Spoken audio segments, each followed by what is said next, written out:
मेरे बुनेर के बाशऊर नौजवानों, बुजुर्गों और बच्चों, सबसे पहले इतनी गर्मी में जिस तरह का मैं आपका जज्बा और जुनून देख रहा हूं, मैं आपको सलाम करता हूं। मेरे तो 21 साल खेलों की ग्राउंडों के ऊपर गर्मी की आदत पड़ गई, लेकिन मैं आपको मानता हूं कि इस दोपहर की गर्मी में इस तरह आप जुड़े हुए और साथ साथ खड़े हैं। मैं आपके जज्बे को फिर से खराज तहसीन पेश करता हूं। अच्छा, मेरे बुनेर के बाशऊर लोगों,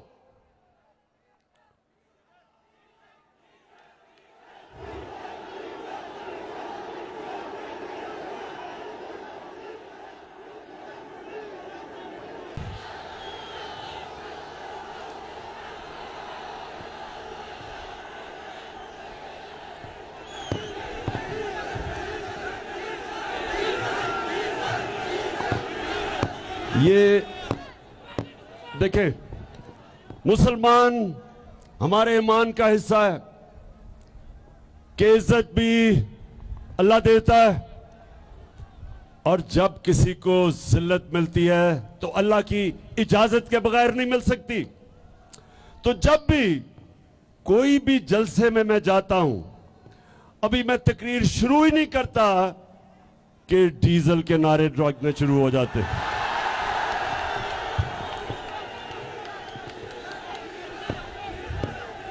फजल रहमान, आप कभी भी तो आराम से बैठ के कभी बैठ के सोचे कि ये अल्लाह ने आपको इतनी जिल्लत दी क्यों है? दीन के नाम पे सियासत, और जिधर भी मौका मिले मुफाद परस्ती। इसलिए जिधर भी लोग जमा होते हैं और फजल रहमान को देखते हैं तो उनको डीजल याद आ जाता है। मेरे गयूर पाकिस्तानियों,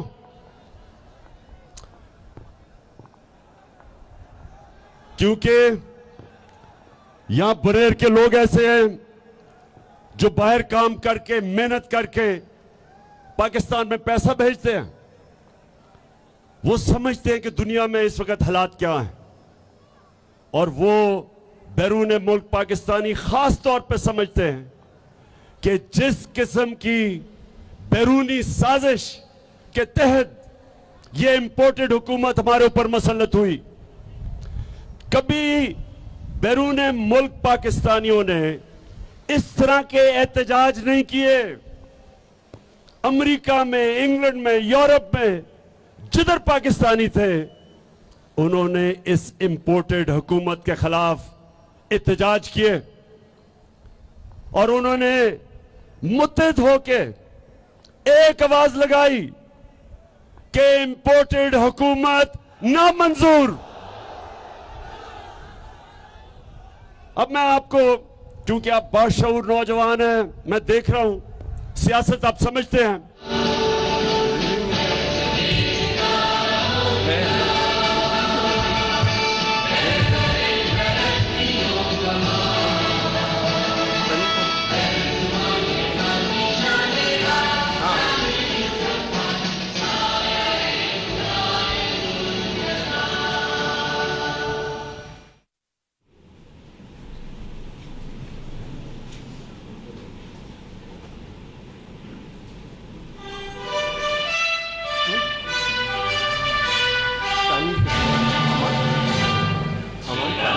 जब हमारी हुकूमत कराई गई, नौजवानों गौर से सुनो, जब हमारी हुकूमत कराई गई तो खुशियां किधर बनी? हिंदुस्तान में, हिंदुस्तान के अखबारों में, मीडिया पे ऐसे खुशी हुई कि जिस तरह शहबाज शरीफ नहीं था, शहबाज सिंह था।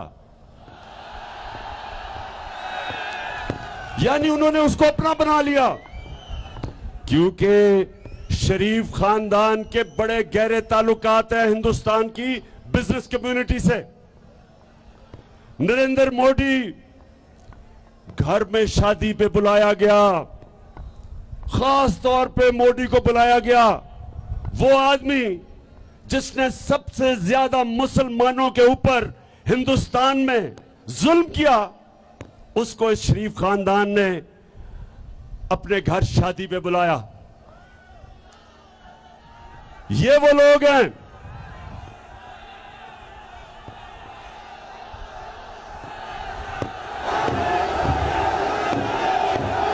दिल के जिसका वादा है हम देखेंगे।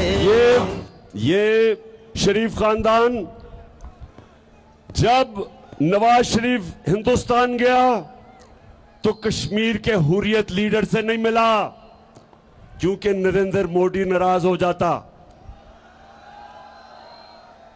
अपनी फौज को जब नरेंद्र मोदी पाकिस्तान के आर्मी चीफ को दहशतगर्द कहा था, नरेंद्र मोदी के खिलाफ एक बात नहीं की। कुलभूषण यादव उसके मुंह से नहीं निकला। और ये वो लोग हैं जो आज हिंदुस्तान समझता है कि उनकी एक ऐसी हुकूमत आ गई कि बस अब पाकिस्तान कंट्रोल में आ गया। दूसरी तरफ आसिफ जरदारी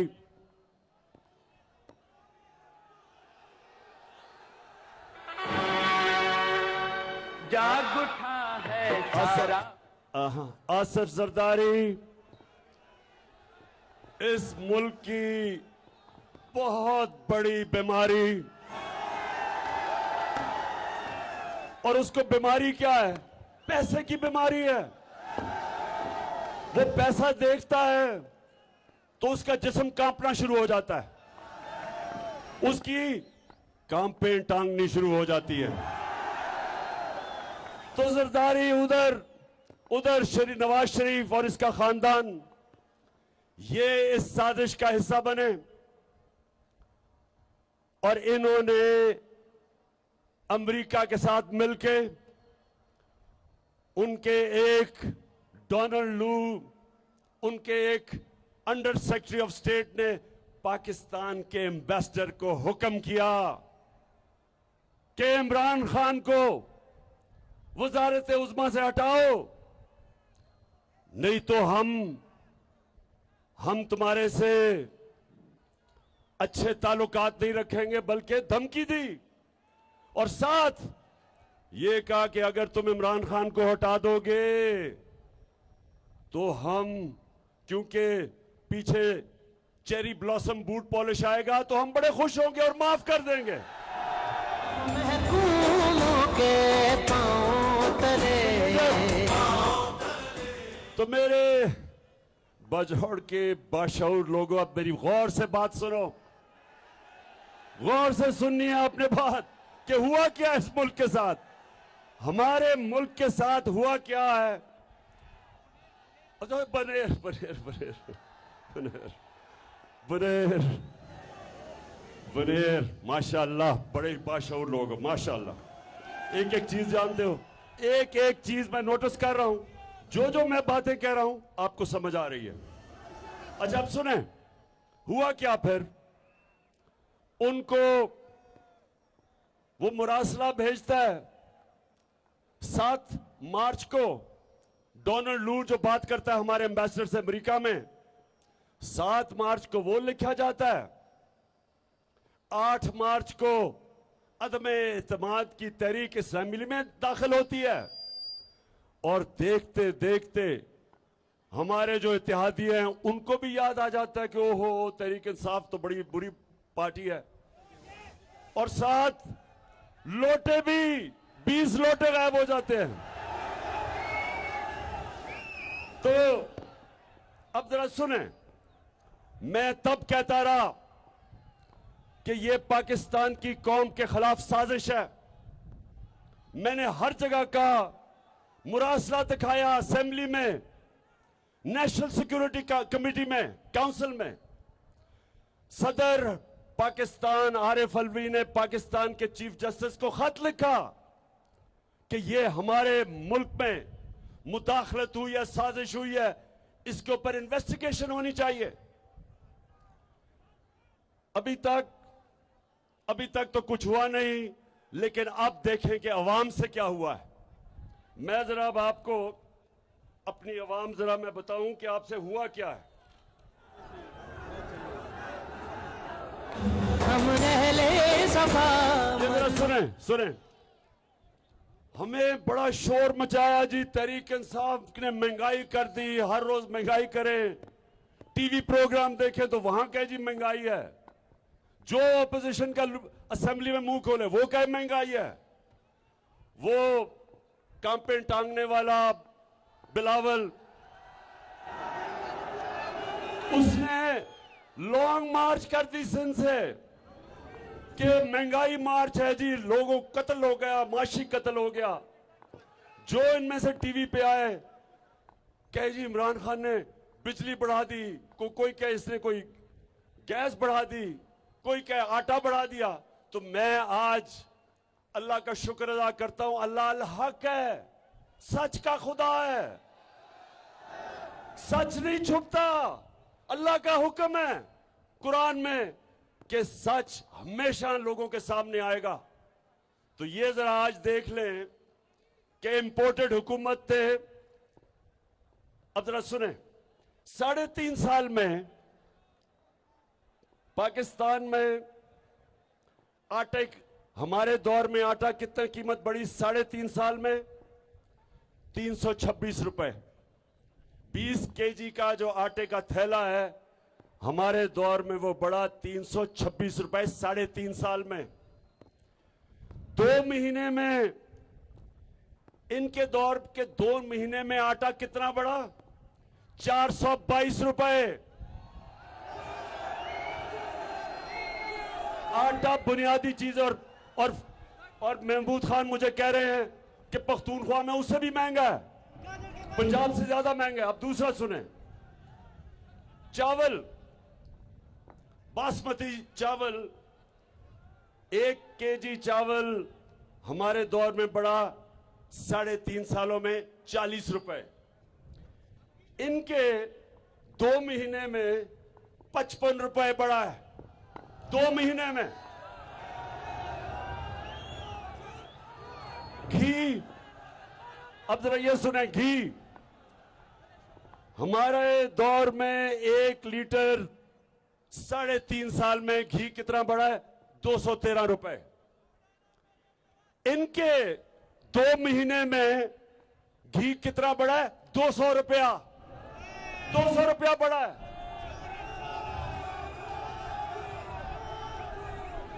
200 रुपए पर केजी। हाँ, केजी। अच्छा जी, आगे आ जाए।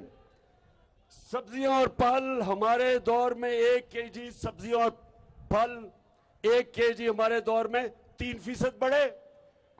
इनके 2 महीने में 27% बढ़े। आगे आ जाए। अब जरा ये सुने, पेट्रोल 1 लीटर हमारे 3.5 साल में 56 रुपए 90 पैसे बढ़ा 3.5 सालों में। इनके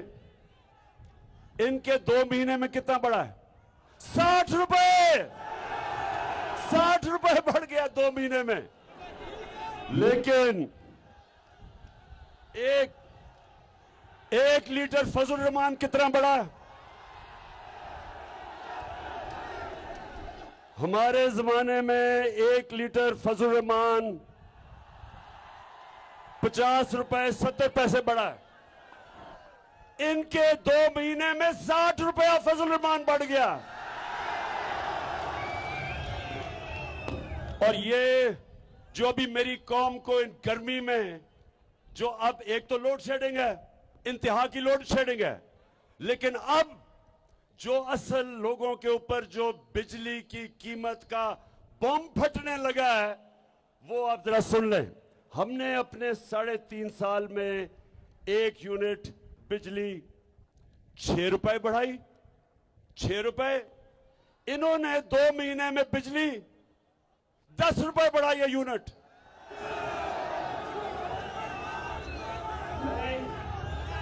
मैं ये इसलिए अपनी कौम को बता रहा हूं कि ये जो तेल और डीजल, ये हमने भी हमारे ऊपर भी आईएमएफ ने प्रेशर डाला था। आईएमएफ हमें भी कह रही थी कि इनकी कीमतें बढ़ाओ, लेकिन उनमें और हमारे में, इनमें और हमारे में क्या फर्क है?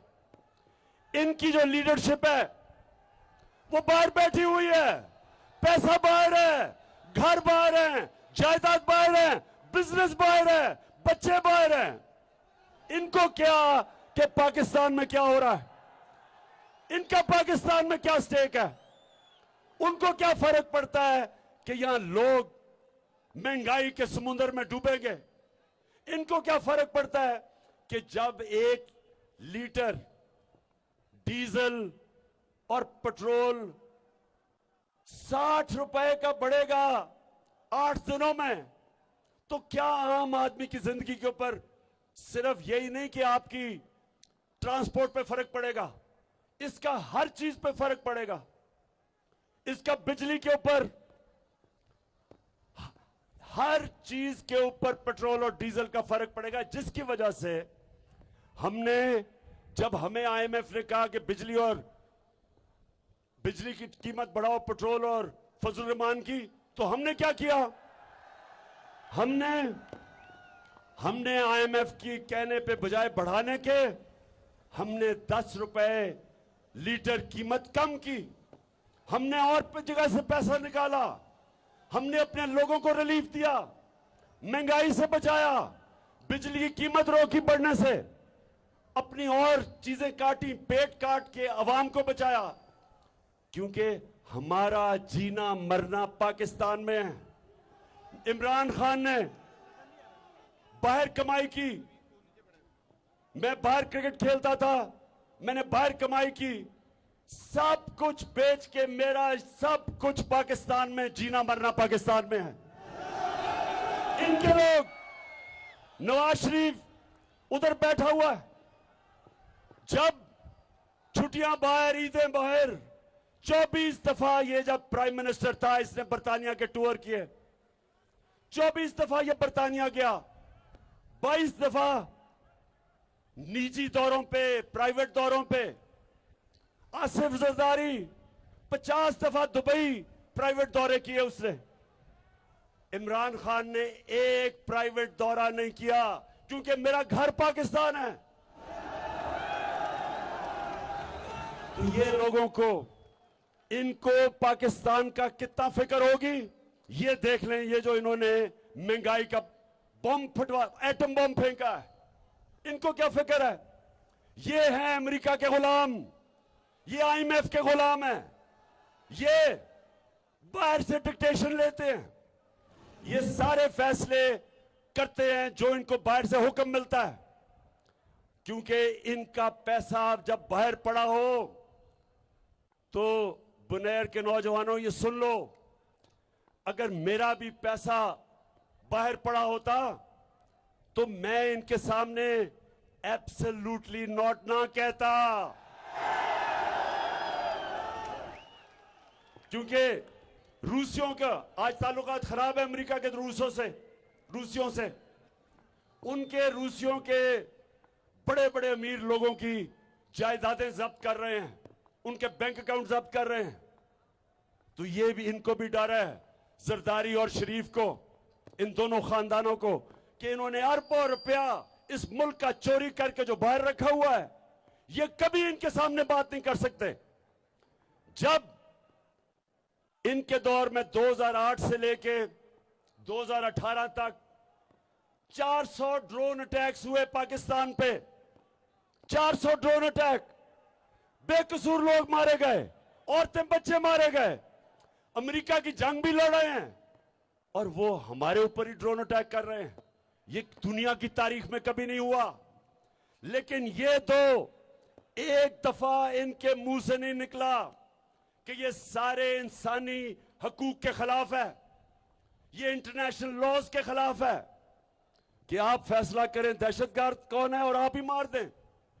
मैं बार बार बताता हूं कि हमारा बड़ा दहशतगर्द लंदन में 30 सालों से बैठा हुआ है। कौन है वो? पूछ रहा हूं कौन है वो जो अजीब अजीब बातें करने वाला है, जिसने सबसे ज्यादा कत्ल करवाया अल्ताफ हुसैन ने कराची में, आज लंदन में बैठा हुआ 30 साल से। क्या बरतानिया हमें इजाजत देगा कि हम ड्रोन अटैक करके उसको मार दें? कभी इजाजत नहीं देगा, क्योंकि वो कहेगा हमारे मुल्क का कानून ये कहता है कि अदालत में पहले साबित करो वो दहशतगर्द है। और हमारे मुल्क में 400 ड्रोन अटैक करके वो लोगों को इन्होंने मारा। देहातों के अंदर बम फट रहा है, कौन नीचे मर रहा है किसी को नहीं पता। जो मरता था, क्योंकि ये साथ मिले हुए थे उनके, हर कोई को दहशतगर्द कह देते थे, कभी तफ्तीश नहीं हुई। और जब बम फटता है तो उसमें तो टुकड़े हो जाते हैं इंसानों के, कैसे पता है कौन मरता है? और ये दो सरबरा जरदारी और नवाज शरीफ एक दफा इन्होंने इसकी मजम्मत नहीं की, क्योंकि ये पैसे के गुलाम है और पैसा बाहर पड़ा है। और इसलिए ये फैसले जो किए इन्होंने, ये जो फैसले किए हैं, बुनेर के नौजवानों ये सुन लो, ये कोई फैसला नहीं करता जिसको अपनी कौम की दर्द होती है। कभी कोई ऐसे फैसले 60 रुपए लीटर आप एक हफ्ते के अंदर बढ़ा दें, और आप सोचे ही ना कि आम आदमी का क्या हाल होगा, तनख्वाहदार का क्या हाल होगा, और ऊपर से बिजली डबल कर दें। आप समझते हैं कि क्या इनके पास भी वो बाहर स्विस बैंक अकाउंट में और ओवरसीज ऑफशोर अकाउंट्स में पैसे पड़े हैं आपकी तरह? क्योंकि यहां जब रुपया गिरता है तो इनकी दौलत में इजाफा हो जाता है, क्योंकि इनकी दौलत डॉलर्स में है, बाहर पड़ी है। डॉलर में इजाफा हो जाता है, दौलत बढ़ जाती है, पाकिस्तानी गरीब हो जाते हैं। तो मेरे बुनेर के नौजवानों, जरा अब एक और चीजें मैं आपको बताऊं। अल्लाह का करम, अल्लाह का करम क्या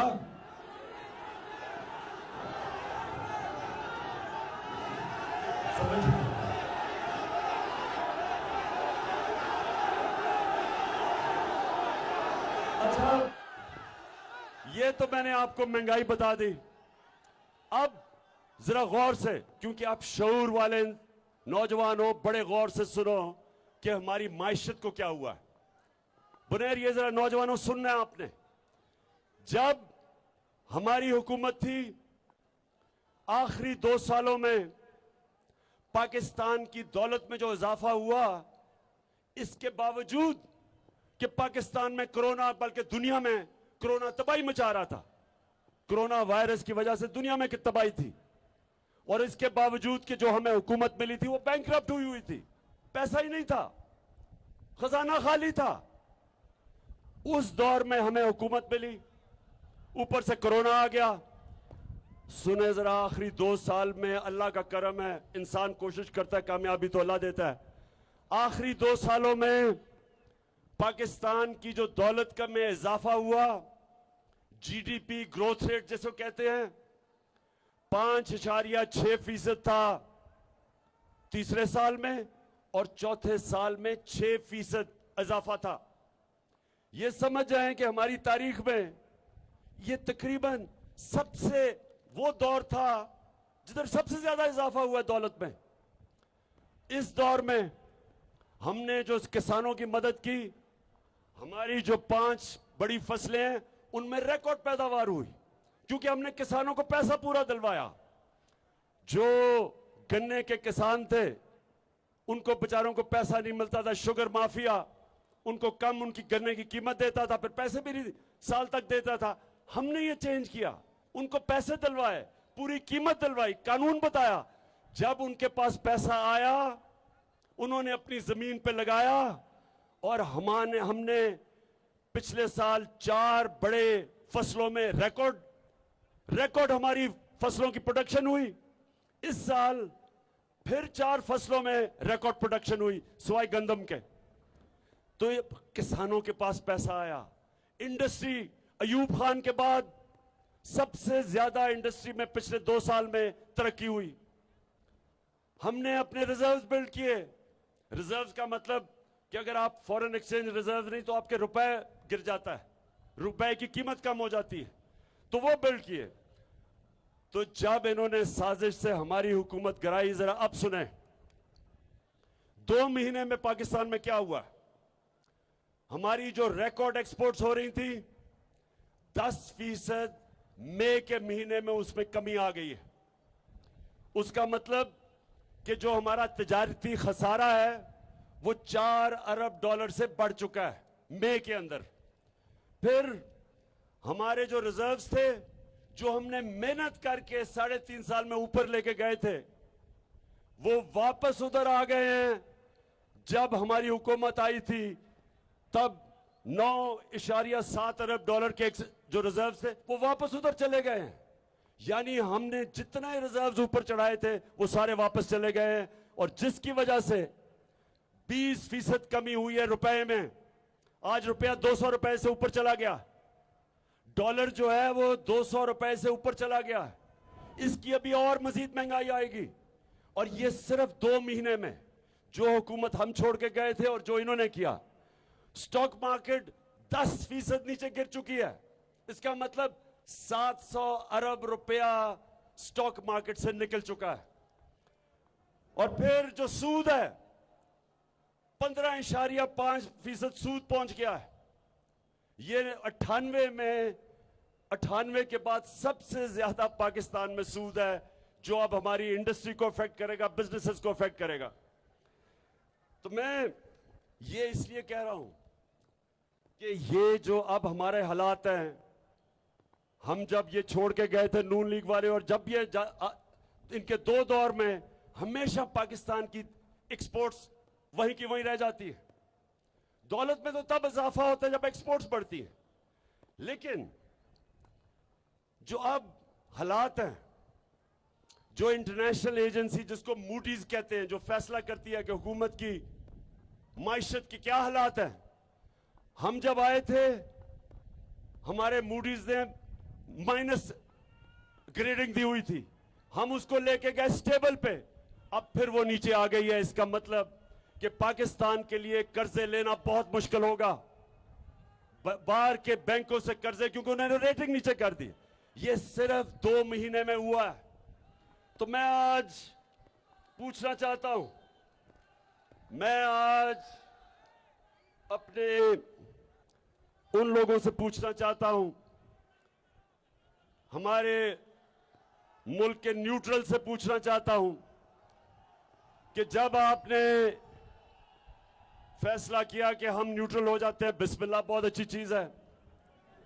लेकिन मैंने आपको बताया था तब कि हमारे जिधर माशी हालात खड़े हैं, इसमें अगर ये जो साजिश जो मैं सुन रहा हूं हो रही है, अगर ये कामयाब हो गई तो हमारे मुल्क की माइशत को बहुत नुकसान होगा।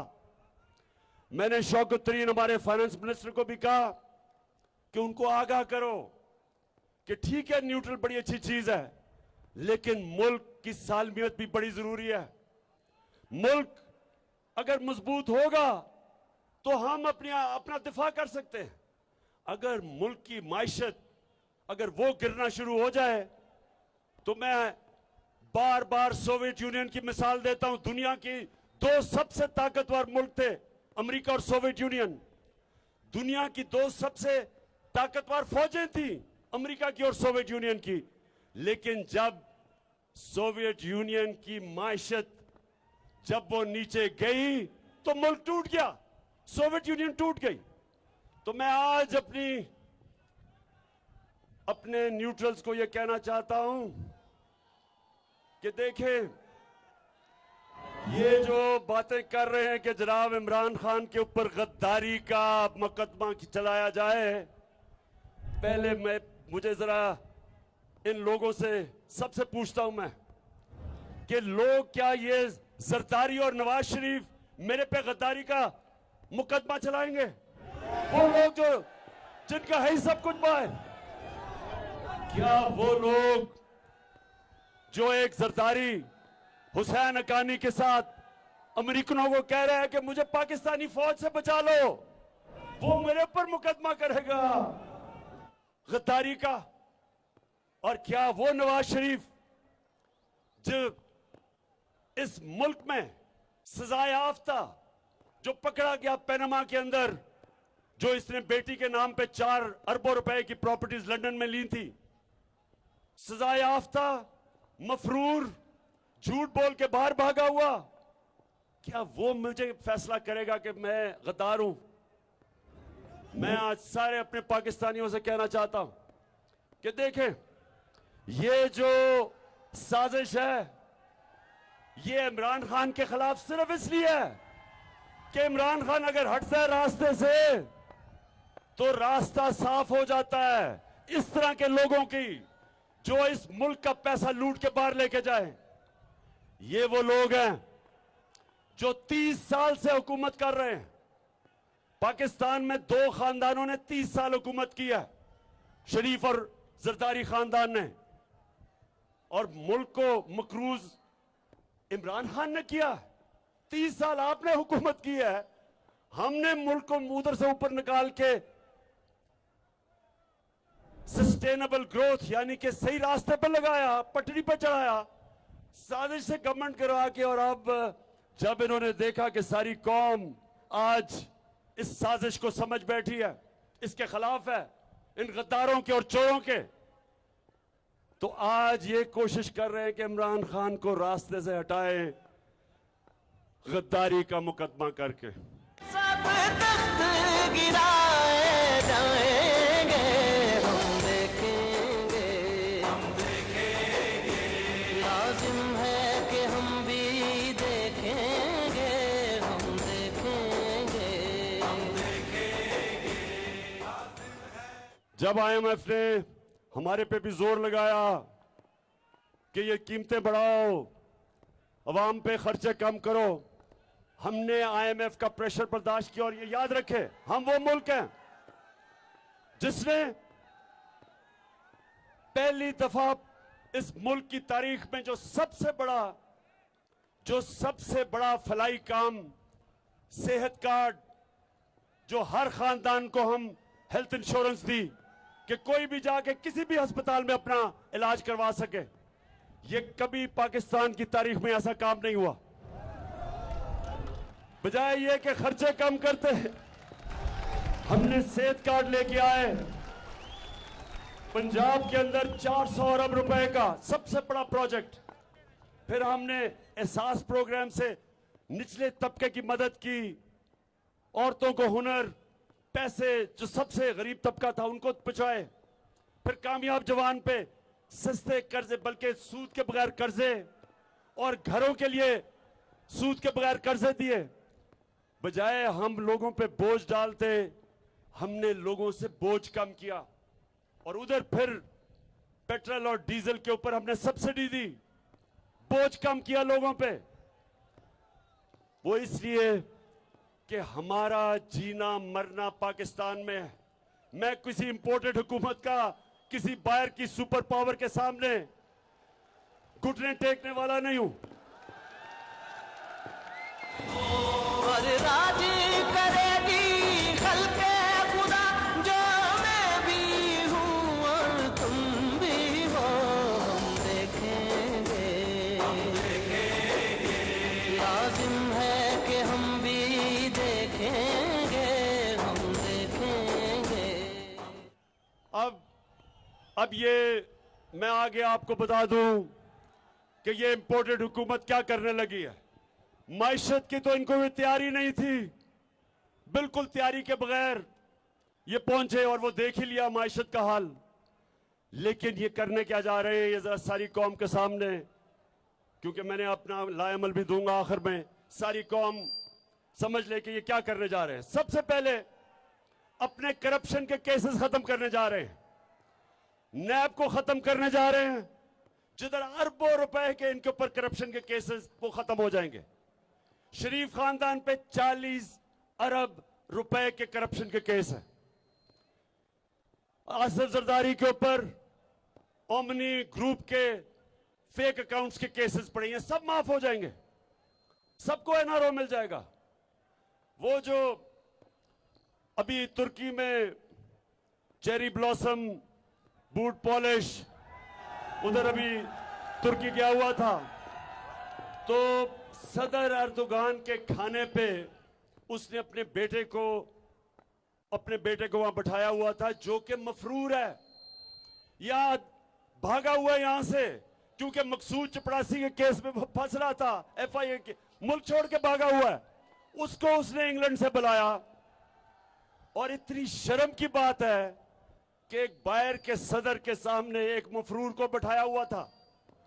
मफरूर, ये याद रखें, कोई भी मफरूर किसी भी शहरी के सामने जाए तो वो उसको हवालत में ले सकता है। आपको पता होना चाहिए कि वो उसको अरेस्ट कर सकता है।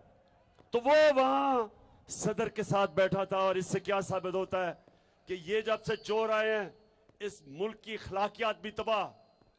ये मजाक उड़ा रहे हैं पाकिस्तान के इंसाफ के निजाम का, सारे केसेस खत्म करवा रहे हैं। और पाकिस्तान का इंसाफ का निजाम सिर्फ वो हो जाएगा जिधर छोटा चोर जेलों में जाएगा और बड़े बड़े डाकू बड़े बड़े ईवानों में बैठेंगे। हमारे नबी सल्लल्लाहु अलैहि वसल्लम ने कह दिया था, ये मैं सारी कौम को बार बार बताता हूं, उन्होंने कहा कि जो कौम ताकतवर मुजरिम को सजा नहीं दे सकती और सिर्फ छोटे चोरों को जेलों में डालती है, वो कौम तबाह हो जाती है। जिस कौम में इंसाफ नहीं होता वो तबाह हो जाता है। तो इसलिए हम सब ने मिलकर इनके खिलाफ जहाद लड़नी है, इनसे आजादी की जहाद लड़नी है, हकीकी आजादी लेनी है इनसे। जाग उठा है सारा वतन, मुजाहिदों, जाग उठा है सारा वतन, साथियों, नेशनल कंट्रोल का। तो मैं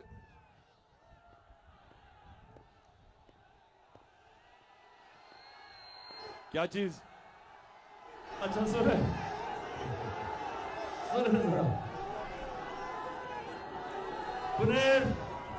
पुनीर सुने जरा। इन्होंने सबसे पहले, मैंने आपको बताया, इन्होंने करप्शन केस खत्म करने आए इसलिए थे। नंबर 2, इन्होंने इलेक्शन के अंदर धांधली करके पूरी तैयारी कर रहे हैं इलेक्शन जीतने की। इलेक्शन कमीशन को साथ मिलाया हुआ है। हल्का बंदियां के अंदर इन्होंने पहले से ही मैच फिक्स किया हुआ है, पहले से तैयारी की है, क्योंकि वैसे तो ये इलेक्शन जीत नहीं सकते। ये जब भी पब्लिक में जाएंगे इनको 2 नारे लगेंगे, चोर और गद्दार। तो पब्लिक में तो ये जा नहीं सकते, तो इसलिए इलेक्शन कमीशन को साथ मिला के पूरा मैच फिक्स करने की कोशिश हो रही है। दूसरी चीज, और तीसरा,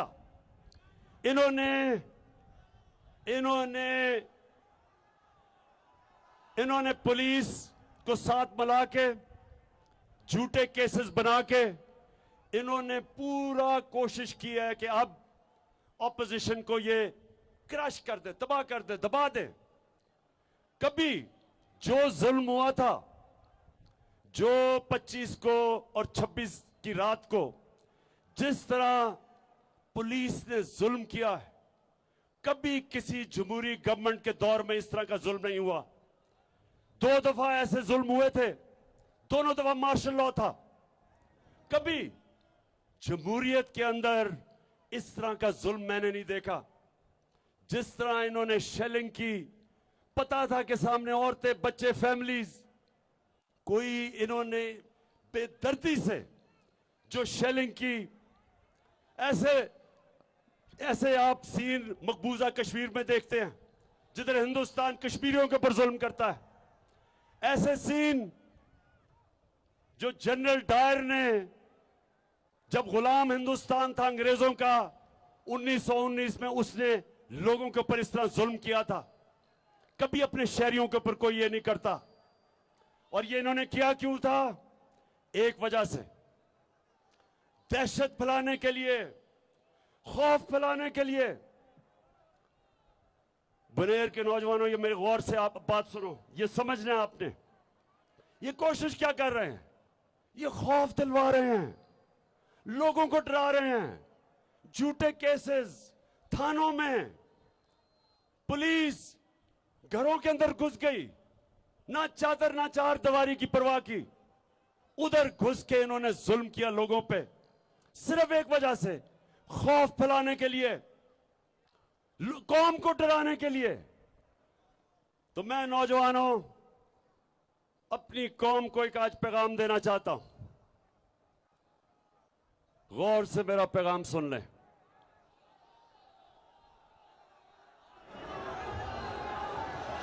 जब जब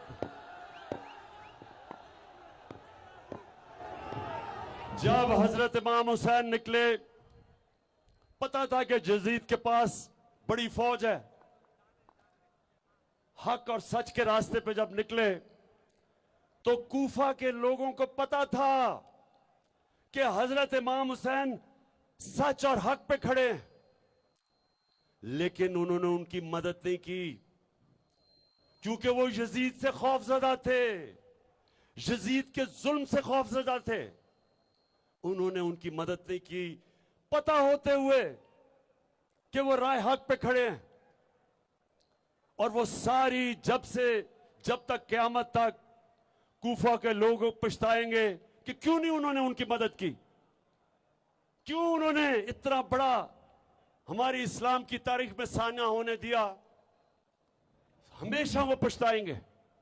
और हर दौर में यजीद होते हैं पाकिस्तानियों, हर दौर में यजीद आते हैं, और हर दौर में एक कौम को मौका मिलता है कि राय हक पे खड़ी हो, यजीद का मुकाबला करे, जुल्म का मुकाबला करे, अमर बिल मारूफ पे चले। हर दौर के यजीद के सामने एक कौम के पास ये दो रास्ते होते हैं। एक, खौफ के बुत की पूजा करे और जुल्म के सामने ना खड़ा हो, और दूसरा, जहाद करे जुल्म के खिलाफ। तो मैं आज अपनी सारी पाकिस्तानी कौम को कहना चाहता हूं, यहां से बुनेर के बाशऊर लोगों के सामने मैं अपनी सारी कौम को पैगाम देना चाहता हूं कि ये है यजीद के मानने वाले। जिस तरह का जुल्म इन्होंने किया, मुझे तो बाद में खबरें आई हैं, मैं तो कंटेनर में था, मुझे तो पता ही नहीं क्या हो रहा था। मुझे तो अगले दिन पता चला आहिस्ता आहिस्ता कि इन्होंने किस किस्म का जुल्म किया है पाकिस्तान के शहरियों पे, जो सिर्फ अपना हक मांग रहे थे पुरअमन एहतजाज का। जिस तरह का तशद्दुद किया, जिस तरह का तशद्दुद किया, कभी भी वो लोग जिन्हों में इंसानियत होती है वो कभी अपने लोगों पे ऐसा तशद्दुद नहीं कर सकते। बल्कि मैं तो ये कहूंगा कि हम दूसरों के ऊपर भी कभी ऐसा जुल्म नहीं कर सकते जिस तरह इन्होंने औरतें बच्चों के सामने टीयर गैस शेलिंग की, वो शेल इस्तेमाल किए जो दहशतगर्दों के खिलाफ होते थे। तो मैं अपनी आज कौम को, सारों को यहां से खड़ा होकर पैगाम दे रहा हूं कि मैंने इनका, जब तक मेरे में खून है, मैं इनका मुकाबला करूंगा इस वक्त के यजीदों का। लाजिम है कि हम भी देखेंगे, हम देखेंगे, लाजिम है कि हम भी देखेंगे, हम देखेंगे। और मैं सारी अपनी कौम को आज पैगाम दे रहा हूं कि मैं चाहता हूं कि आप इस इंपोर्टेड हुकूमत जो जुल्म के जरिए इस कौम को दबाना चाहती है, मैं सबको पैगाम दे रहा हूं कि अगर आज आप इस जुल्म का मुकाबला नहीं करेंगे, आपके बच्चों को आखिर में मुकाबला करना पड़ेगा और तब ज्यादा मुश्किल हो जाएगा। ये है टाइम। और मैं ये आप सबके सामने कहता हूं कि ये बात करते हैं कि जी हो इमरान खान के ऊपर केस कर दो, जेल में डालोगे, सुन लो गौर से सुन लो। जेल तो छोटी चीज है, मैं तो अपनी जान की कुर्बानी देने के लिए तैयार हूं। उड़ जाएंगे हम महकूम। सुप्रीम कोर्ट ने, हम इंतजार कर रहे थे सुप्रीम कोर्ट का फैसला, ताकि मैं अनाउंस करूं कि जब हम फिर निकलने लगे। लेकिन मुझे अब सुप्रीम कोर्ट के फैसला एक ऐसा आया है कि मेरे वकीलों ने आज मुझे बताया कि थोड़ी आपको इंतजार करनी पड़ेगी, क्योंकि उस फैसले में कई ऐसी चीजें हैं जो अभी उसकी वजाहत होने वाली है। लेकिन मैं आज यहां खड़ा होकर अपने सुप्रीम कोर्ट को यह जरूर पैगाम देना चाहता हूं अपनी सारी कौम के सामने कि देखें, मैं तो वो पाकिस्तानी हूं जो 40 साल से मेरी कौम जानती है, मुझे 40 साल से जानती है कौम। मैंने आज तक ना कभी इस मुल्क का कानून तोड़ा है, ना मैंने कभी अपने लोगों को कहा कि इस मुल्क का कानून तोड़ो। हमेशा एहतजाज हमने पुरअमन किया, 126 दिन का धरना दिया, हमने सारे लोगों को पुरअमन रखा।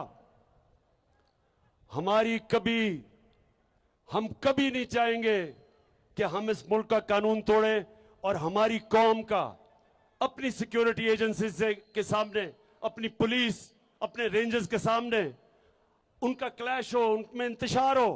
क्योंकि रेंजर्स भी अपने हैं, पुलिस भी अपनी, अवाम भी अपनी है, फौज भी अपनी है। इसलिए मैंने कभी ये नहीं कहा अगर हम तोड़फोड़ करते हैं अपने मुल्क का नुकसान होता है। क्योंकि मैं तो लंदन में नहीं रहता, मेरे तो बाहर असासे नहीं है, मेरा तो जीना मरना यहां है। तो इसलिए जो आपने कमेटी बनाई है, मैं अपने जजेस से यहां अपील करता हूं कि उस कमेटी के अंदर, वो सारी सरकारी कमेटी है, उसके अंदर मेहरबानी करें, बड़े एहतराम से मैं कहता हूं कि कोई सिविल सोसाइटी से लोगों को डालें, ताकि आपको दूसरी तरफ से पता तो चले इन्होंने किया क्या हमारे साथ। अगर आप सारे सरकारी कमेटी बना देंगे तो वो तो आप बेहतर हैं, सुप्रीम कोर्ट तो बेहतर जानता है कि जब तक दोनों तरफ से राय ना मिले तो फैसला नहीं जज करता। तो मेरा बस एक ये था, और अपनी कौम के लिए आखिर में, बुनेर के लोगों मेरी बात सुन लो, तैयार रहना, मैं आपको कॉल दूंगा और आपने सब ने आना है। और हमने अपनी हकीकी आजादी की जंग जब तक हम जिंदा, हम लड़ते रहेंगे। पाकिस्तान जिंदाबाद।